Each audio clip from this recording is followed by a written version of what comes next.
शेतकऱ्यांना रासायनिक खत पुरवठा करताना जबरदस्तीने इतर वस्तू विकत घेण्यास भाग पाडणाऱ्या खत पुरवठाधारक विरोधात आता कायदेशीर लढा उभारण्याची घोषणा करीत भाजप नेते सुधीर मुनगंटीवार यांनी बल्लारपूर पोलीस ठाण्यात या प्रकरणी अधिकृत तक्रार दाखल केली। शेतीसाठी अत्यावश्यक असलेले रासायनिक खत करोमंडल इंटरनॅशनल लिमिटेड या नामांकित कंपनीकडून वितरित केले जाते। मात्र या खतांच्या वितरणासोबतच अन्य वस्तूंची लिंकिंग करून चिल्लर विक्रेत्यांवर जबरदस्ती केली जात होती। याचा थेट फटका शेतकऱ्यांना बसत होता। या लिंकिंगमुळे शेतकऱ्यांना अनावश्यक वस्तूही विकत घ्याव्या लागत आहेत। परिणामी शेतकऱ्यांचे आर्थिक शोषण सुरू होत आहे। या प्रकरणांमुळे शेतकऱ्यांचे होणारे नुकसान लक्षात घेता आमदार सुधीर मुनगंटीवार यांनी या लूट प्रकरणी पोलिसात तक्रार दाखल करण्याचा निर्णय घेतला। तशी घोषणाही त्यांनी विधानसभेत केली। शेतकऱ्यांच्या हितासाठी कुठलाही अन्याय सहन केला जाणार नाही असा स्पष्ट इशारा त्यांनी दिला असून दोषींवर कठोर कारवाईची मागणीही अधिकृत तक्रार देऊन त्यांनी केली।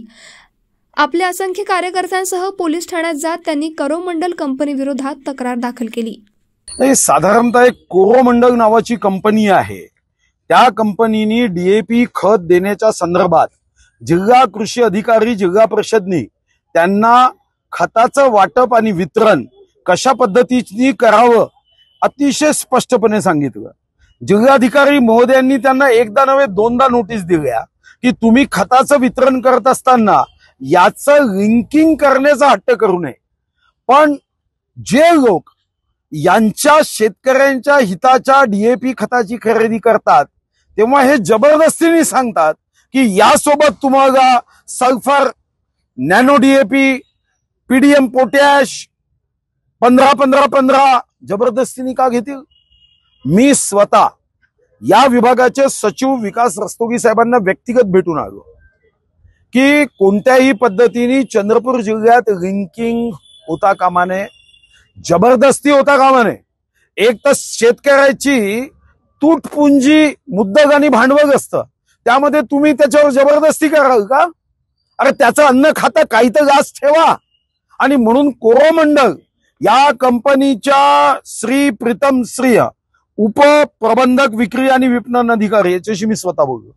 मी शेतकऱ्यांचा प्रतिनिधी म्हणून त्यांना विनंती केली की आपण असं करू नका, ताबडतोब चूक दुरुस्त करा। पण इतकी मस्ती आहे, आता याला जरा शिक्षेचं खत दिल्याशिवाय याची मस्ती कमी होणार नाही अशी लक्षात आली।